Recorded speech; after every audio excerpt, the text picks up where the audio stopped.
la clase, ¿cierto? ¿Qué significa eso? Nosotros el día martes 29, ¿sí? El martes 29 vamos a hacer nuestra clase, ¿cierto? Vamos a hacer la actividad número 3, que consiste en el diseño de su proyecto. Yo les voy a apoyar en la asesoría, ¿cierto? Para responder sus dudas, sus consultas.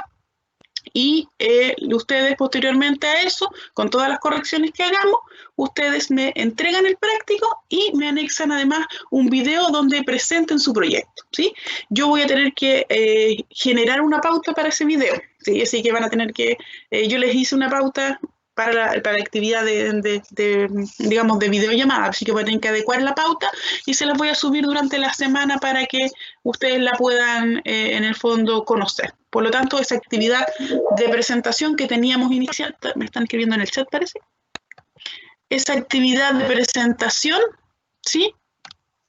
Ustedes la van a tener que hacer no a través de esta vía, digamos, Steam, sino que, van por 7 por la grabación, sino que lo van a hacer a través de la grabación. No es tan complejo porque es prácticamente una grabación la que yo voy a ver, digamos, en el proceso, pero igualmente voy a adecuar la pauta, ¿sí? Eso van 55 votos, ya tenemos harta representación en el fondo, y lo importante es que ya va más de un grupo. Voy a ver el chat porque tiene alguna. La presentación se debería enviar la siguiente semana. La presentación, chiquillos, se va a tener que enviar junto con la actividad. Sí, ¿qué significa eso? Yo para la actividad del diseño de la actividad número 3 que vamos a hacer la próxima semana, yo les voy a dar hasta el día viernes. Y el día viernes ustedes me entregan la actividad, que es el papelito escrito, que en realidad es digital, ¿cierto? Más el video. ¿Sí? Eso yo se los voy a enviar a través se los voy a escribir en el chat, pero síntesis entonces del acuerdo. Actividad número 3 se realiza el día martes 29 de septiembre y desarrollarán asesorías para su desarrollo. El día viernes estamos déjenme ver el calendario, o si alguien me ayuda con el calendario, el próximo viernes, ¿a cuánto estamos? Viernes 2 de el día viernes 02 de octubre se envía la actividad número 3 y el video, ¿sí? La pauta se subirá, la pauta del video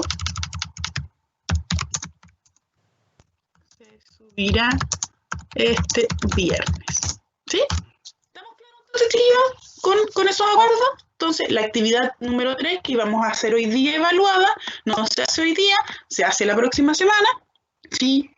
La próxima semana vamos a actuar de la misma forma, ¿cierto? Yo voy a hacer una clase un poquito más corta y voy a darle más tiempo para que podamos hacer esa actividad, cosa que ustedes hagan sus preguntas, sus consultas y quede su propuesta de proyecto ya desarrollado.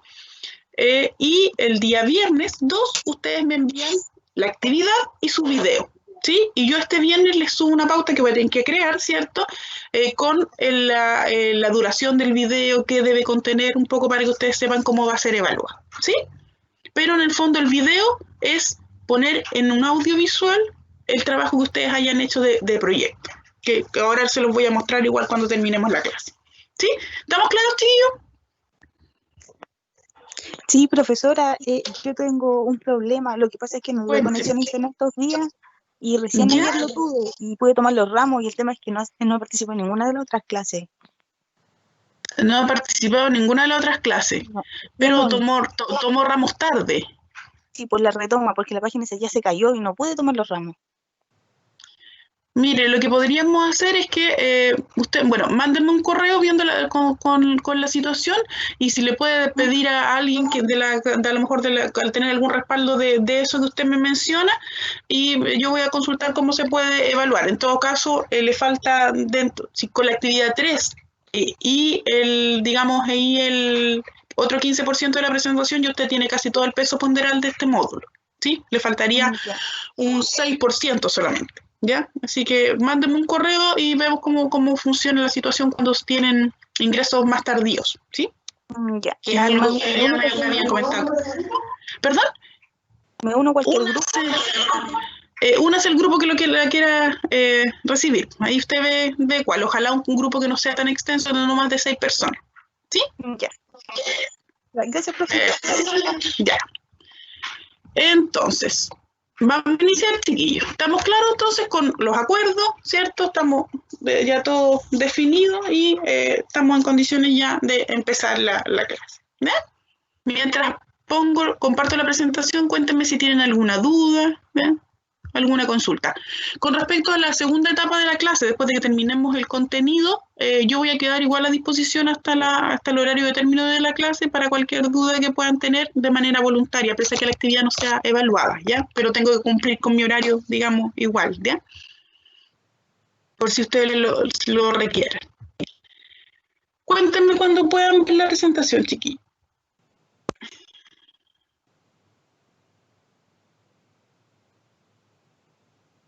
Se ve, Sí, profe. se ve, profe. Perfecto. Ya, entonces, hoy día nos corresponde nuestra clase número 3, ¿cierto? De intervención en adultez, nuestra clase número 3 y nuestra penúltima clase, ¿cierto? Solo tenemos 4. Y los contenidos de esta clase principalmente están referidos a el concepto de salud mental comunitaria, ¿cierto? Y los ámbitos en los cuales trabajamos los psicólogos comunitarios, que es lo que nos quedó de la clase pasada, ¿cierto? Este contenido que tenemos que terminar. Vamos a ver lo que es un proceso de intervención psicosocial o intervención comunitaria, cuáles son las etapas que deben desarrollarse para elaborar un proyecto de intervención, ¿cierto? Qué es lo que ustedes van a tener que hacer y las consideraciones éticas que tenemos que tener, digamos, en cuenta, ¿sí? Vamos a partir entonces por el concepto de salud mental comunitaria, ¿sí? Un poquitito. Yo les traigo, digamos, un concepto que ya ustedes han visto en varias ocasiones, que establece el Ministerio de Salud, ¿cierto?, con respecto a la salud mental. Solo mencionar, hay varios autores que en la actualidad ni siquiera hacen esta diferenciación entre salud mental y salud, sino que, por el contrario, entienden que la salud mental es un aspecto integral de la salud, por lo tanto, ni siquiera existe una nomenclatura aparte. Pero desde los organismos nacionales digamos, vinculados a la salud, se define de esta forma el concepto de salud mental, ¿cierto? Que es la capacidad de las personas para interactuar entre sí y con el medio ambiente, ¿cierto? De modo de promover el bienestar subjetivo, el desarrollo y uso óptimo de sus potencialidades psicológicas, cognitivas, afectivas, relacionales, el logro de sus metas individuales y colectivas en concordancia con la justicia y el bien común. Tremenda definición, ¿cierto? Una definición bien compleja. Cuando uno se pone a analizar todas estas aristas, se da cuenta que es muy probable que tengamos hartos problemas de salud mental, sobre todo cuando hablamos, en el fondo, a nivel de nuestro país, ¿cierto? ¿Por qué? Vamos a ir desglosando un poquitito de cada una. Por ejemplo, ¿alcanzan a ver el cursor, chiquillos, cuando se ve? Cuando yo lo muevo. No, profe. No se ve mi cursor, lo veo yo no. Bueno, entonces, vamos a ir igual viendo esto. La capacidad entonces de las personas, para que... Sí se ve. ¿Se ve? ¿Ahí? ¿Si lo muevo? ¿Se ve? Es que es chiquitito, pero se ve. Ya, vamos, pero sí, es más que nada para ir haciendo como uno énfasis, ¿ya? Primero, por ejemplo, que es la capacidad de las personas para interactuar entre sí. La salud mental estaría dada por esta capacidad de relacionarme de manera adecuada con otros, ¿cierto? Relacionarme de manera adecuada con el entorno en el cual yo estoy inserto. ¿Qué significa eso? Poder afrontar, en el fondo, las demandas del entorno. También, en el fondo, promover lo que se denomina el bienestar subjetivo, que es esta sensación de sentirme bien, ¿cierto? Que a ver, el bienestar subjetivo tiene 2 componentes. Seguramente ustedes lo han visto en su formación, o la calidad de vida tiene 2 componentes. Un concepto del bienestar objetivo y el bienestar subjetivo. El bienestar objetivo son las condiciones, como su nombre lo indica, objetivas, que pueden ser materiales, que dan cuenta de el cumplimiento de mis necesidades básicas, ¿cierto? Por ejemplo, tener un hogar, tener un sueldo, tener la capacidad de vestirme, etcétera. Necesidades básicas, ¿cierto?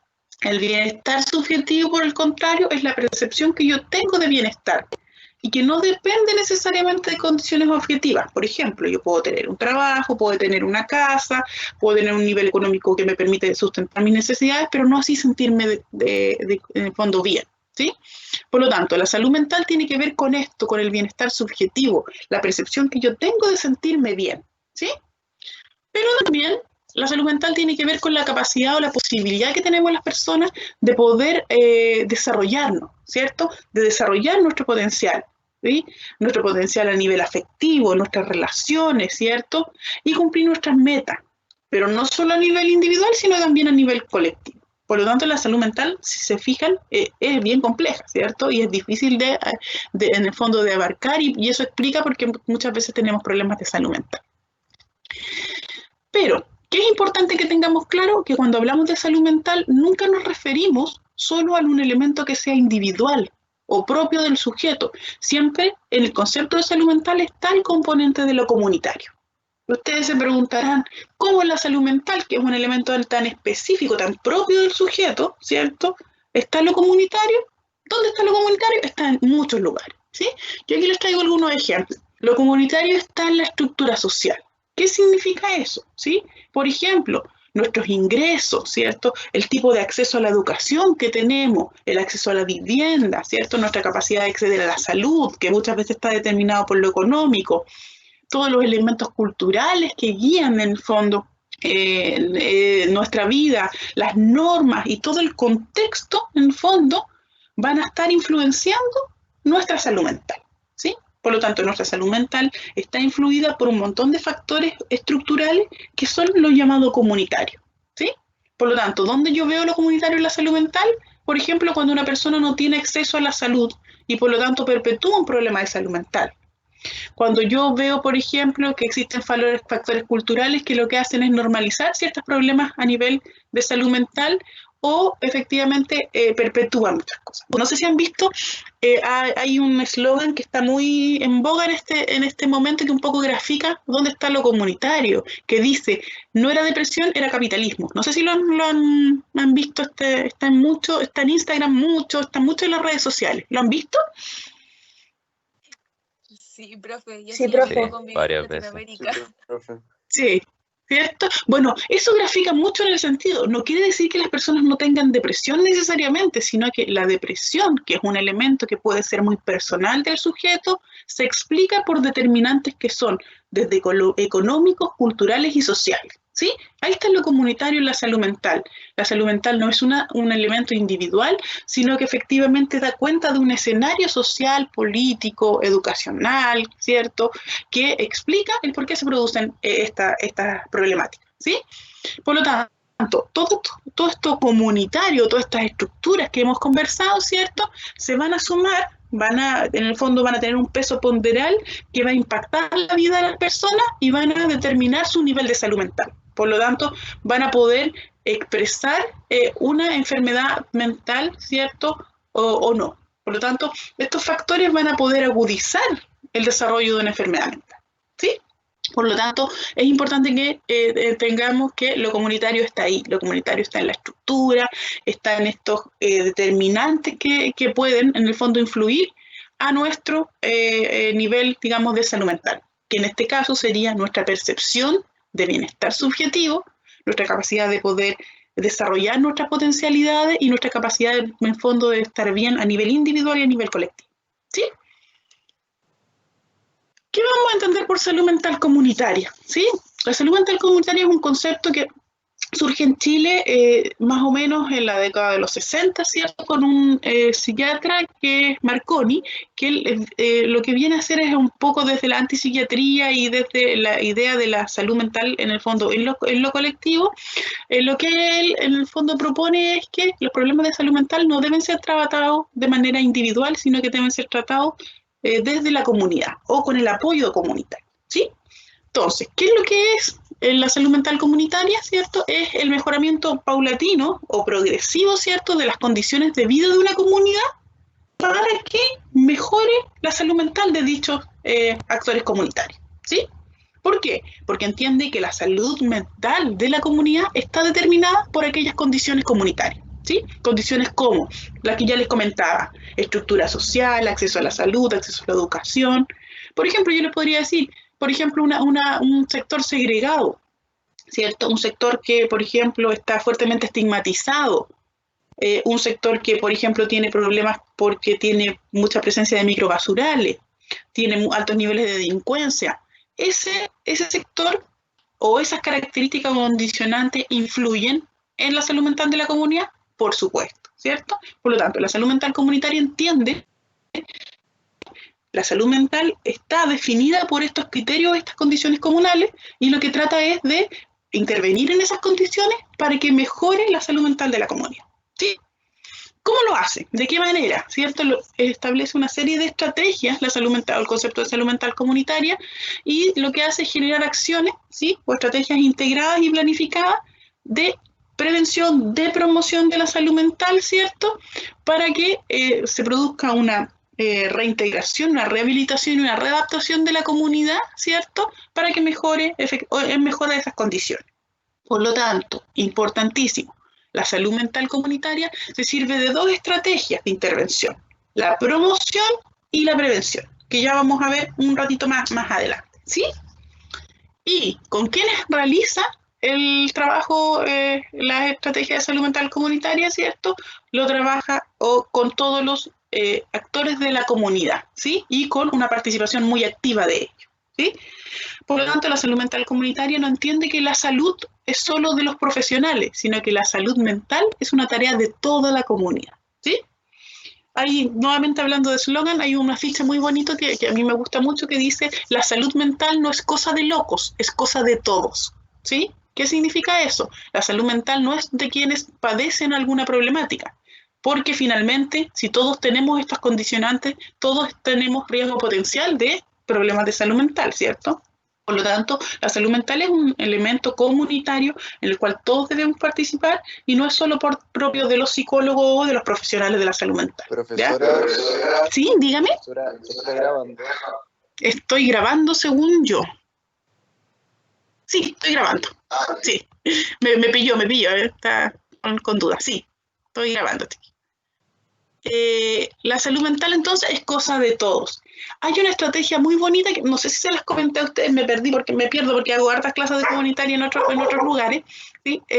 Hay una estrategia bien bonita que son los agentes comunitarios en salud mental. Experiencia, por ejemplo, de la unión del centro de salud o por ejemplo, la Florida. Ellos lo que hacen es forman hace muchos años agentes comunitarios en salud mental. Son agentes de la comunidad, ¿cierto? Personas significativas, por ejemplo, la dueña del negocio, ¿cierto? La peluquera del barrio, el peluquero del barrio, actores o agentes muy claves, ¿cierto? Que tienen mucha interacción con personas, y lo que hace este servicio de salud junto con una universidad que está en alianza es que forma y desarrolla capacidad en estos agentes comunitarios, por ejemplo, para detectar ciertos problemas de salud mental, para acompañar a personas que presentan problemas de salud mental y también incluso apoyar los mecanismos de derivación. ¿Sí? Porque entiende que la tarea de detección y de acompañamiento a las personas que presentan algún problema de salud mental no es tarea solo del psicólogo que está en el CEFAM, ¿cierto? Porque obviamente su alcance es muy bajo, por lo tanto es tarea también de todos. Por lo tanto se produce una responsabilización colectiva por la salud y también una intervención que es colectiva. Y eso propicia la participación de la comunidad. ¿Sí? Bueno, hay varias experiencias en salud mental comunitaria. Por ejemplo, hay un barrio de Rancagua en el cual se descubrió que había mucho adulto mayor, pero tenía muy poca adherencia al tratamiento, ¿sí? ¿Qué es lo que pasaba? La gente iba al CEFAM, recibía su diagnóstico, por ejemplo, de diabetes o de hipertensión, pero después no iba y no tomaba sus medicamentos, etc. ¿Qué descubrieron? Que como había muchos adultos mayores que vivían solitos, ¿sí? A estos adultos mayores se les olvidaba sus medicamentos. Y obviamente tampoco iban a buscarlos porque se les olvidaban sus horas por productos, digamos, por sus características vinculadas a la vejez. Que se generó una iniciativa muy bonita. ¿Y qué se hizo? Se capacitó a niños del sector y en el fondo, se les generó ciertas capacidades para que ellos pudieran interactuar con las personas mayores y pudieran ser, de una cierta manera, agentes de salud.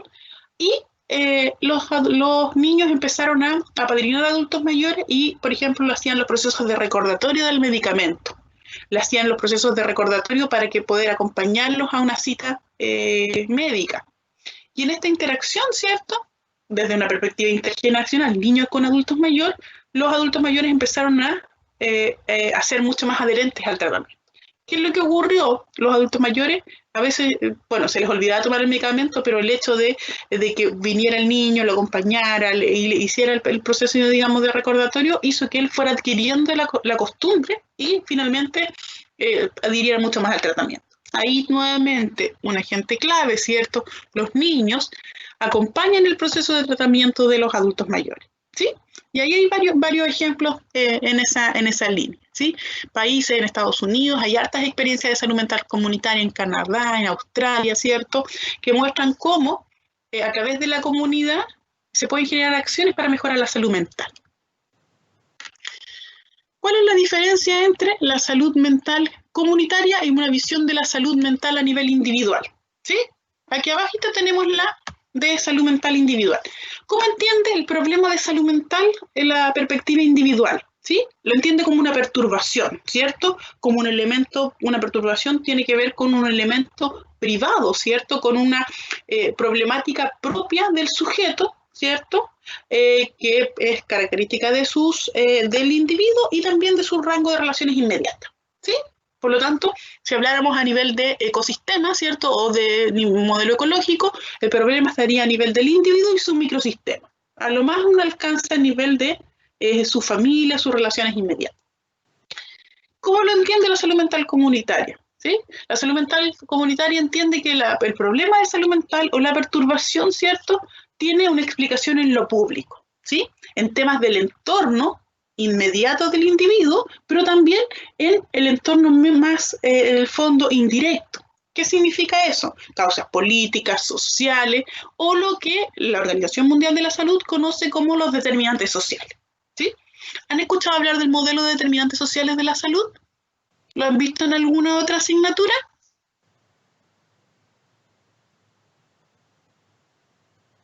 No, profesora. ¿No? Ya, yo creo que... ¿Sí? Dígame. Pero los determinantes sociales parece que yo lo había escuchado, pero es como lo más macro que determina nuestra vida, pues, como modelos sociales que estamos escritos, gobierno. Exacto. Sí, un gobierno Sistema educativo, dictadura, sistema de creencia. salud. Exacto. Exactamente. Yo aquí les traigo el modelo de determinantes sociales de la salud, ¿ya? Para que lo vean.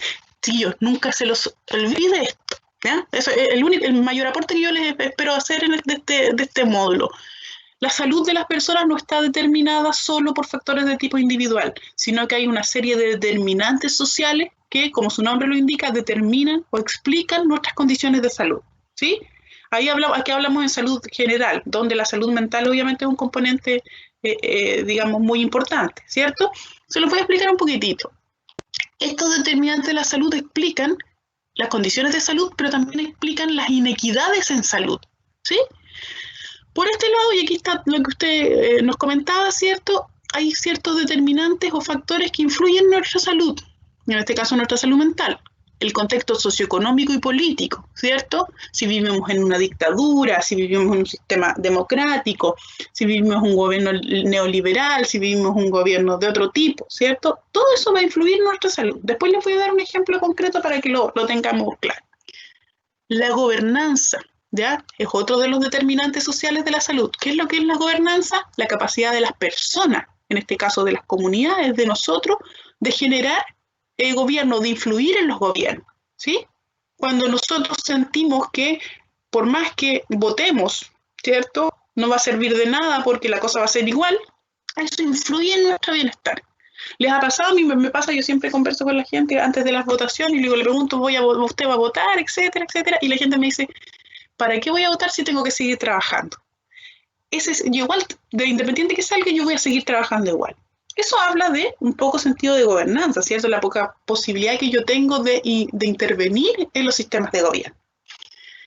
Los elementos políticos, ¿cierto? La macroeconomía, la salud, influye.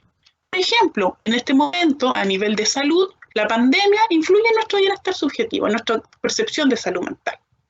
Y también, obviamente, ¿cierto?, las normas y los valores de la sociedad, todos esos factores más macro, lo podríamos pensar en un paraguas, este paraguas más amplio, ¿sí? También van a influir en nuestra distribución o nuestra noción de salud y bienestar, van a influir la posición social, ¿cierto? ¿Qué es la posición social? La posición social son las categorías a las cuales nosotros pertenecemos. Por ejemplo, ¿con qué bienes materiales contamos? ¿Estamos en una sociedad, un grupo cohesionado o somos agentes aislados, individuales? Los llamados factores psicosociales, ¿cierto? Factores psicosociales diversos, por ejemplo, la delincuencia, por ejemplo, si estamos, digamos, frente a algún problema psicosocial particular. Todos los problemas que ustedes han mencionado en sus trabajos son determinantes de la salud, ¿cierto? Los factores conductuales, cómo la gente se comporta, y los factores biológicos. Si se fijan, dentro de todo... ¿Sí? Dígame. Una duda. La posición social no tiene que ver con algo como de dinero, ¿cierto? Como de clase social, sino ¿cómo es? O sea, la posición social es cualquier categoría a la cual yo pertenezco. Dentro de ellos, la clase social es una categoría, ¿sí? Por ejemplo, el nivel socioeconómico es parte de la posición social. La posición social está asociada al estatus, a qué es valorado en una sociedad u otra. En algunas sociedades se valora mucho, por ejemplo, la experiencia, y yo voy a tener mayor estatus, ¿cierto? En otras sociedades se valora más el dinero. Por ejemplo, pensemos en un adulto mayor. En un adulto mayor en Occidente y en Oriente.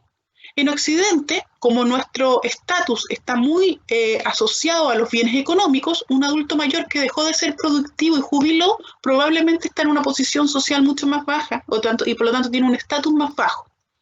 Si pensamos en Oriente, ¿cierto? Japón, etcétera, el estatus o lo que es más valorado es la experiencia y la sabiduría por sobre los bienes económicos. Por lo tanto, el estatus de un adulto mayor es mucho más elevado en Oriente, ¿sí?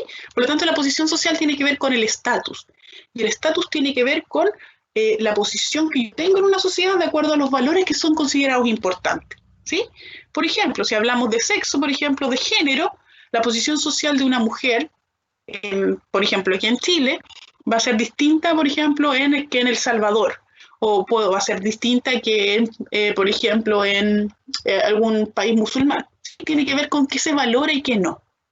¿Sí? No sé si respondo su duda. ¿Sí? Sí, por lo tanto, la categoría a la cual yo pertenezco, ¿cierto? Mi nivel socioeconómico, por ejemplo, si yo pertenezco, y ahí están todos los enfoques que vimos las semanas anteriores, ¿cierto? El tema de género, el tema intercultural, ¿cierto? Va a influir en mi condición de salud. O sea, que yo sea mujer hoy día influye en mi condición de salud, ¿sí? También influyen todos estos elementos, influye la educación, ¿sí? Ustedes dirán, ¿en qué influye, por ejemplo, en mi salud mental el tener una educación? Por supuesto que influye. Tengo, por ejemplo, mayor conocimiento de las redes, de los accesos, dónde dirigirme, ¿cierto? ¿Cuáles son mis vías de apoyo?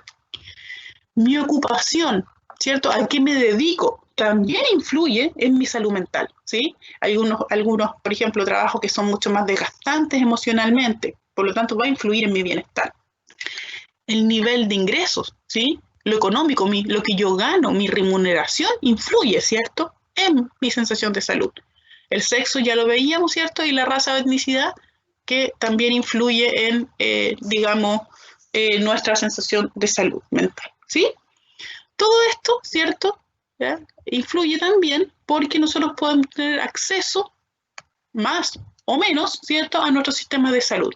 Lamentablemente en países como el nuestro, ¿cierto?, con altos niveles de desigualdad social, vamos a ver que la salud está muy asociada a las condiciones económicas. Por lo tanto, muy probablemente yo voy a tener menor acceso a la salud si yo tengo, en el fondo, menos recursos económicos, ¿sí?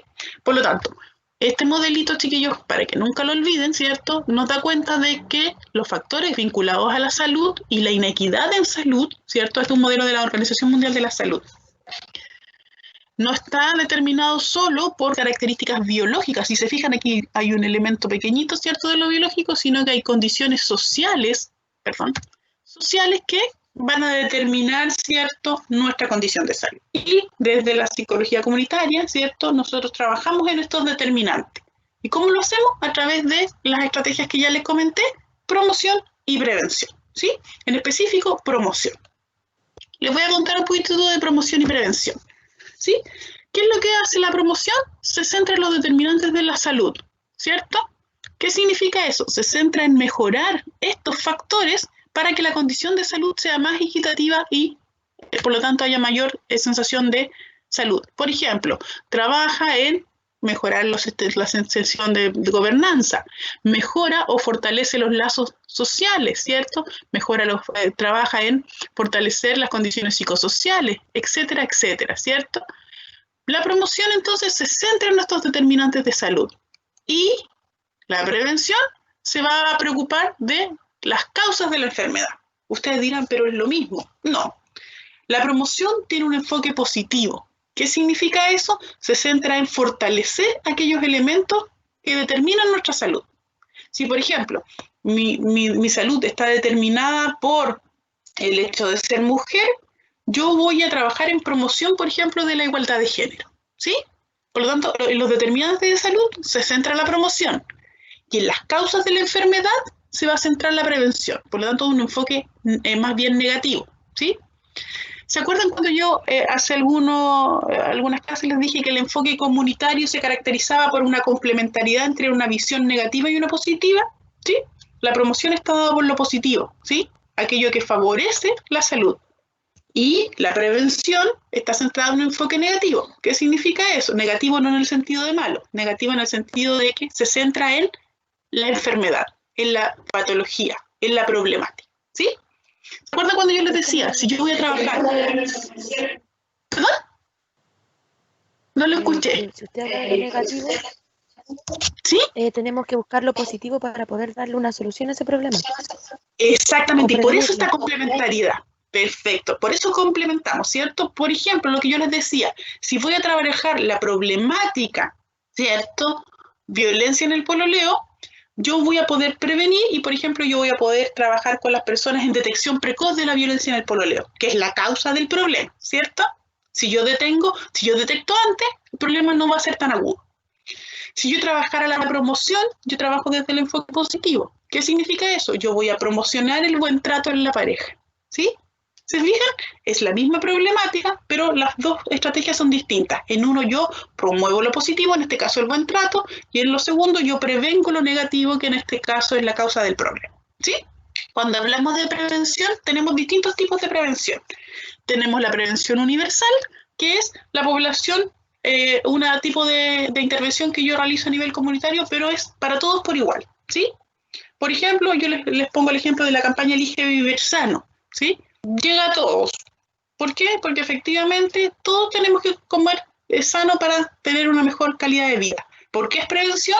Porque se centra en la causa de la enfermedad.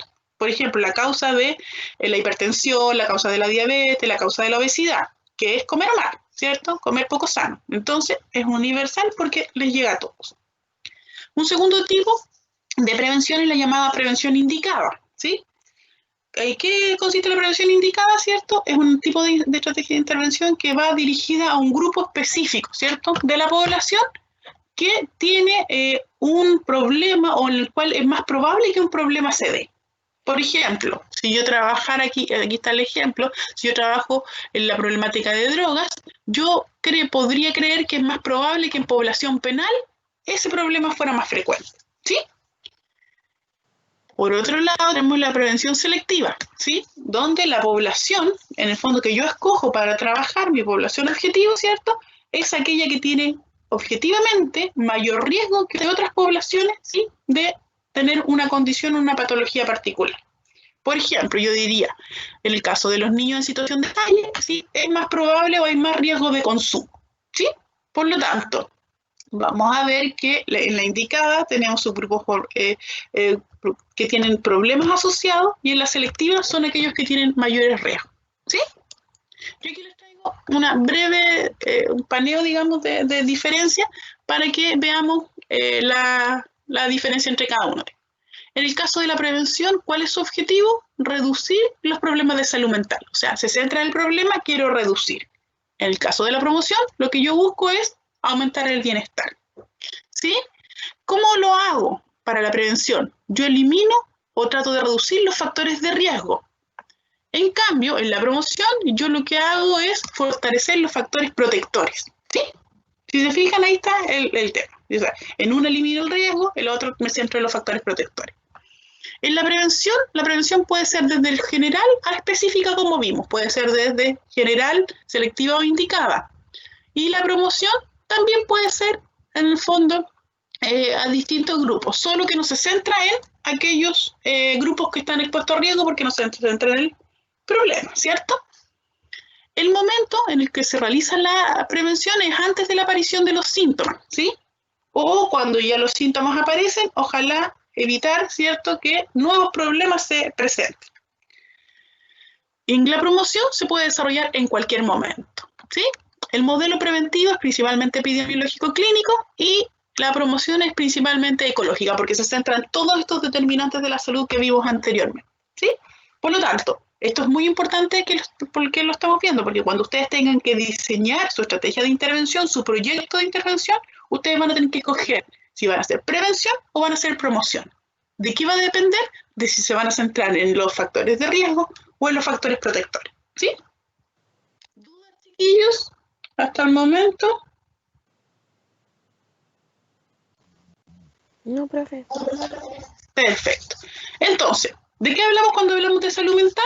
Hablamos de una manera de trabajar la salud mental, ¿cierto? Que reconoce la importancia de la participación de todos, que busca mejorar nuestro bienestar, ¿cierto? Y nuestras condiciones de vida, a partir de lo que la misma comunidad piensa, de las demandas de la propia comunidad, ¿cierto? Fortaleciendo las capacidades de las personas y poniendo énfasis, ¿cierto? No solo en los problemas, sino que en sus recursos, ¿sí? Eso es muy importante que entendamos de la salud mental comunitaria, ¿sí? Entonces, es un nuevo paradigma para entender la salud mental, ¿sí? La salud mental como tarea de todos, en la cual todos estamos comprometidos, todos tenemos que decir y todos, desde nuestros recursos, podemos contribuir de manera positiva. ¿Qué temas aborda? ¿Ya? Pues, variados, múltiples, ¿sí? Por ejemplo, las condiciones emocionales y sociales en las que se encuentran las familias, personas y comunidades, ¿sí? ¿Cómo están? ¿Cómo se encuentran las personas? ¿Sí? Por eso, primera cosa, la salud mental comunitaria también aborda a los sujetos, ¿sí? También genera acciones para recuperar, ¿cierto?, aquellas relaciones sociales que pudieran estar deterioradas o fragmentadas, ¿sí? La salud mental comunitaria trabaja, por ejemplo, en grupos donde, o en poblaciones o comunidades donde hay harto conflicto, ¿sí? Aborda también esa temática. O estos sectores que están desarticulados entre sí. Trabaja también el empoderamiento comunitario, que la comunidad crea y se sienta partícipe de trabajar la salud mental. Trabaja, por ejemplo, fortaleciendo y organizando, digamos, las redes comunitarias, ¿sí? Trabaja mucho en fortalecimiento organizacional. Ustedes se preguntarán, ¿por qué la salud mental comunitaria trabaja en fortalecimiento organizacional? Porque una comunidad empoderada, una comunidad fortalecida, una comunidad que conoce sus redes, es una comunidad que va a tener una mejor salud mental, ¿sí? Y también trabaja mucho en el protagonismo de acciones políticas y sociales que contribuyen a mejorar la calidad de vida de las personas. Eso que en la clase número 1 que tuvimos le llamamos incidencia, ¿sí? Que es la capacidad de las personas de incidir, ¿cierto?, en políticas públicas, en políticas sociales para mejorar su calidad de vida. Entonces, a nivel de síntesis, ¿qué busca la comunidad? O sea, la psicología, digamos, la salud mental comunitaria busca promover cambios, ¿cierto?, en la comunidad, busca cambiar la mirada que tiene la comunidad sobre sí misma, busca identificar recursos, busca fortalecer, ¿cierto?, el sentido de comunidad y busca la posibilidad de generar, lo que dicen los autores comunitarios, de rehistorizarse. ¿Qué significa eso? De contar que la comunidad cuente una nueva historia. No una historia antigua de déficit, de vulneración, sino que una historia nueva, llena de significados de sí misma, ¿sí?, que le permitan mirarse de otra forma, ¿sí? Cambiar sus estigmas, cambiar la forma de entenderse y responsabilizarse y empoderarse acerca de sus procesos. ¿Sí? ¿Dudas, chiquillas, hasta ahora? ¿No? Eso ya se los dije. Por lo tanto, vamos a ver que la psicología comunitaria puede trabajar, ¿sí?, en distintos ámbitos, ¿sí? Se trabaja de la psicología social comunitaria, la salud mental comunitaria, como vimos. También hay temas asociados a la clínica comunitaria, que es un tema muy en boga, ¿cierto? Se trabaja en psicología política, en psicología organizacional desde lo comunitario, en la educación, en psicología ambiental. Por lo tanto, ¿Cuáles son los ámbitos de acción de la psicología comunitaria? Todos los ámbitos que el sistema o el modelo o los sistemas ecológicos le permiten. El trabajo con colegios, el trabajo con los, centros de salud, el trabajo con redes, juntas de vecinos, ¿ya? El trabajo con organizaciones, por ejemplo, públicas y privadas, ¿ya? ¿Qué les quiero graficar con esto? Que el trabajo de acción de la psicología comunitaria no es solo el terreno a nivel del barrio, sino que hay distintos ejes donde también se puede ir desempeñando, ¿sí?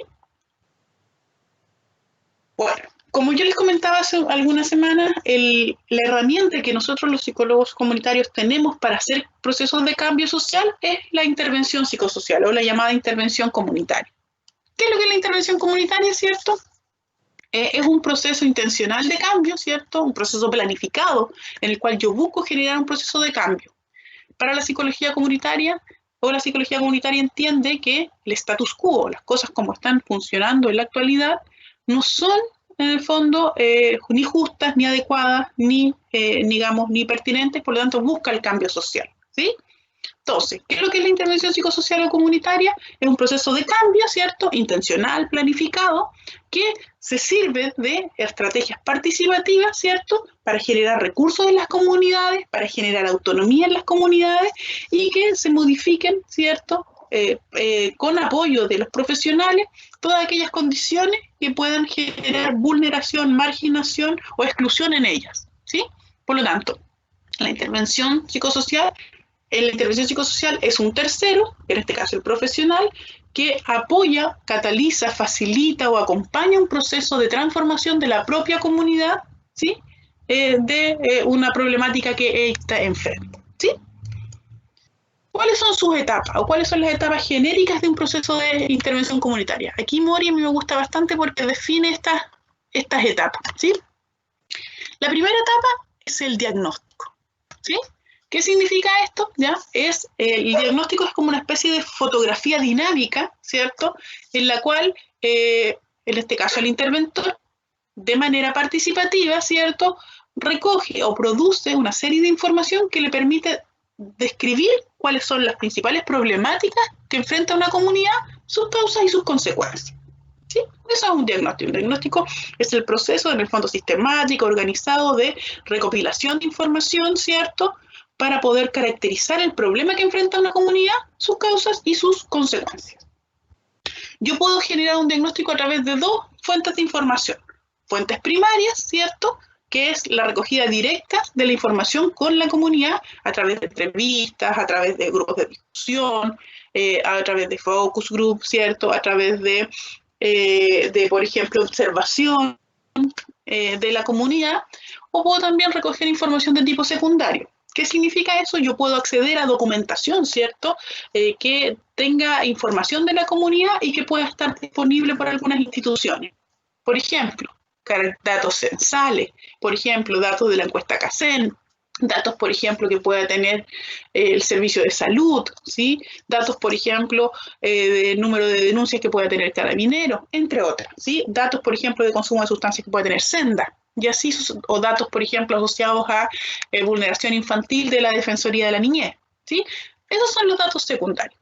En el caso de ustedes construyeron su diagnóstico del problema a través de datos secundarios, de búsqueda de información secundaria. Por motivos de tiempo, ustedes no alcanzaron a entrevistar a personas de una comunidad, no alcanzaron a observar, ¿cierto? Pero construyeron su diagnóstico a nivel de esta segunda etapa. Por lo tanto, nosotros en las actividades que ustedes hicieron tendríamos esta etapa como ejercicio, ¿sí? Después de que yo tengo claro mi diagnóstico, lo que yo genero es el proceso de diseño, ¿cierto?, y planificación de la intervención. ¿Qué significa esto? Ya, yo con mi diagnóstico claro, con mi problema claro, las causas y sus consecuencias, yo diseño una estrategia de intervención, que en el caso de ustedes van a tener que hacerlo a partir de sus datos del problema, ¿cierto? Y que yo les voy a solicitar que ustedes escojan si va a ser un diseño o una estrategia de intervención preventiva o promocional. Después, ¿cierto?, yo voy a pasar por etapas de evaluación, ¿cierto?, y voy a entrar en la etapa de ejecución o implementación. Yo diseñé mi proyecto de intervención y posteriormente lo implemento o lo ejecuto, ¿sí?, para finalmente evaluar si los resultados de mi intervención fueron adecuados o no. Por lo tanto, grandes etapas, diagnóstico, dígame. No entendí bien porque fue muy rápido pasando en las últimas. Sí, ningún problema. El diagnóstico quedó claro, ¿cierto? ¿El diagnóstico? Sí, profe. Ya. Después de que yo diseñé mi diagnóstico, yo diseño mi intervención. Ya que en este caso yo, de acuerdo a lo que encontré, a lo que recogí de información, yo diseño la estrategia más adecuada para atacar el problema. ¿Sí? Pero como yo les decía, existen distintas estrategias de intervención, múltiples. En el caso de ustedes van a tener que escoger si van a trabajar preventivamente o van a trabajar promocionalmente. ¿Sí?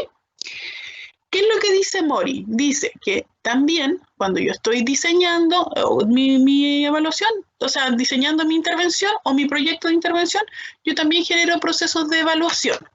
¿Qué significa eso? Yo puedo evaluar, por ejemplo, si lo que diseñé fue adecuado o no. En este caso, yo voy a hacer ese trabajo, ¿cierto? Yo voy a evaluar si su propuesta de proyecto es adecuada, si hay algún aspecto que se pueda mejorar, etc. ¿Sí? Después de que yo ya evalué mi diseño, estoy en condiciones de implementarlo, ¿sí? Es poner en práctica mi proyecto, ¿sí? Cuando yo ya lo pongo, en el fondo, lo ejecuto de cierta manera, lo pongo a disposición de la comunidad. Para finalizar con la evaluación final, ¿cierto? ¿Qué es lo que es la evaluación final? Cuando yo, a través de mecanismos de evaluación, determino si los objetivos que yo me planteé como proyecto, cuando lo diseñé, se cumplieron o no, ¿sí? Que es la evaluación del resultado de mi intervención o del impacto de mi intervención. En el fondo, lo que yo me propuse, ¿lo logré o no?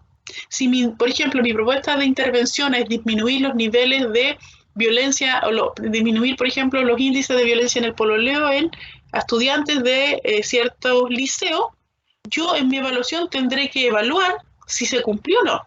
Por lo tanto, tendré que tener un indicador que me diga si mi indicador es el número de, por ejemplo, de denuncias por violencia en el pololeo, mi evaluación tendría que buscar si bajaron o no. Si las denuncias bajaron, yo presupondría que mi proyecto contribuyó en algo. ¿Sí? ¿Se entiende ahí? Entonces, a nivel muy grueso, la fase de la intervención comunitaria sería el diagnóstico, ¿cierto? Donde yo caracterizo el problema y los recursos de la comunidad para enfrentarlo, el diseño de mi intervención, la implementación de mi intervención y la evaluación. ¿Ahí sí un poquito más claro? Sí. Perfecto.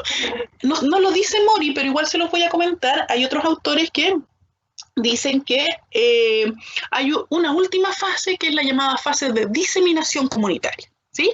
¿Qué sería la fase de diseminación comunitaria? Cuando la comunidad empoderada, ¿cierto? Y el equipo de proyecto es capaz de poder mostrarle a otras comunidades sus experiencias de intervención.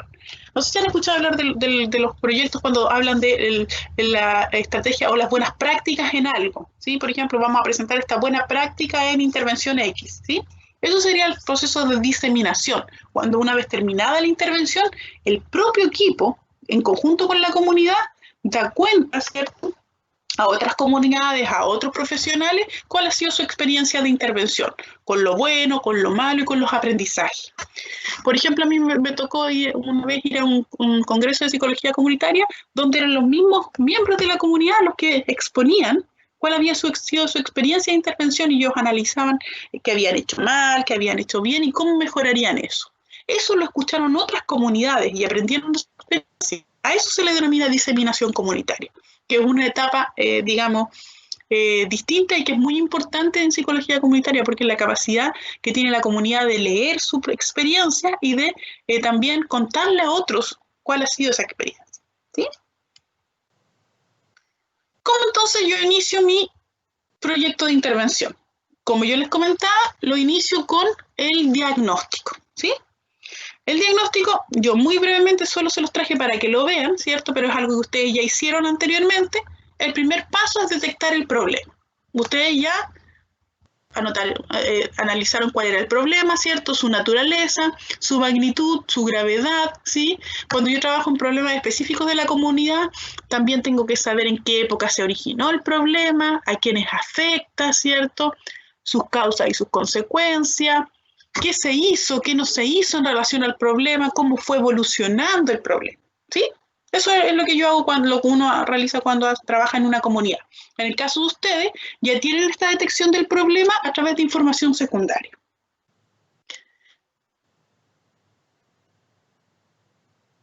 El segundo paso, ¿sí?, es la recopilación de antecedentes, ¿sí?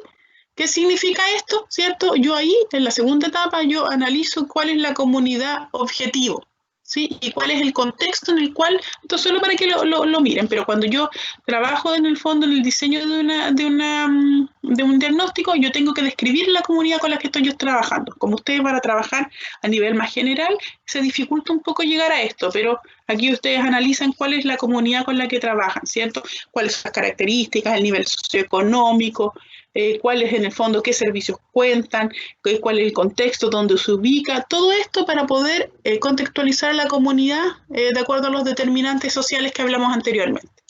Para también, digamos, complementar con la solicitud de información escrita o la revisión de información secundaria que ya les había comentado, ¿sí? Y estos son los elementos mínimos que ustedes van a tener que considerar, y esto es de lo que se trata la actividad 3, que ustedes van a trabajar, ¿sí?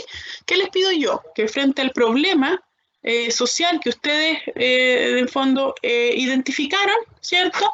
Ustedes generen un nombre de un proyecto, ¿cierto? Que definan en el fondo el problema, ¿cierto? Cuáles son los antecedentes conceptuales y empíricos, en el fondo, si el problema es delincuencia, que me describan qué es lo que es la delincuencia, por qué es importante hacer este proyecto, que es lo que se denomina la justificación, la estrategia que ustedes van a utilizar, si es prevención o promoción, sus objetivos, con quién van a trabajar, en específico con qué población, ¿cierto? Algunas actividades que ustedes se plantean y cómo creen que ustedes evaluarían ese proyecto. También se incluye carta gana y presupuesto, pero yo se lo pongo ahí, pero yo no se los voy a pedir. Solo yo les voy a pedir que ustedes me ejecuten esta tabla, ¿ya? ¿Qué significa eso, cierto? Que ustedes puedan determinar cuál es, en el fondo, la idea de proyecto que tienen. Por ejemplo, si tienen desempleo, ¿qué propuesta de intervención concreta ustedes van a realizar? ¿Sí? Para ello vamos a tener la clase de la próxima semana para poder hacerle la asesoría. Y eso lo vamos a dejar para la próxima semana, para no obviarlo, ¿ya? Y esta es la actividad práctica número 3, que ya está en el aula virtual, pero que ustedes pueden, que vamos a trabajar la próxima semana, ¿sí? Diferencia y eso. Eso, chiquillos. ¿Dudas, consultas? ¿Les quedó más o menos claro? Profe, ¿va a subir esta clase a UCM virtual? Sí, la voy a subir después de que termine. Sí, que Ya, ningún profe, problema. gracias. Sí. Sí. ¿Alguna otra duda, chiquillos? ¿Consultas? Profe, Dígame. usted nos subió el cronograma de las lecturas, pero nosotros Sí. al final de cada clase va saliendo la referencia, pero usted Sí. ahí menciona los capítulos específicos, ¿cierto? ¿Cómo leer? Sí. Lo que pasa es que en la planificación del módulo, ahí está específico los capítulos que ustedes tienen que leer. Y en la bibliografía que yo les pongo, es la bibliografía completa de la clase. Por lo tanto, hay más que la bibliografía básica. Por lo tanto, pero ustedes tienen que referirse solo a la bibliografía básica, la que está en el módulo, en la planificación. ¿Sí? Y ahí está específico cuáles son los capítulos. Exacto. Ya, profe. Sí, yo les subí los libros completos, ¿sí? Para que los tengan también después, les puede servir de algo, ¿sí? Eso, pues, chiquillos. Entonces yo, ahora hacemos un break, ¿cierto? Hasta las 11, y yo voy a quedar igual a disposición de alguien que, si alguien lo solicita, digamos, hacer consultas o dudas, ¿sí? Y si no, la actividad igual la vamos, si alguien quisiera avanzar, ¿ya? Si no, quedan liberados para poder hacer sus otras actividades. Voy a dejar de grabar, chiquillos. Me quedo con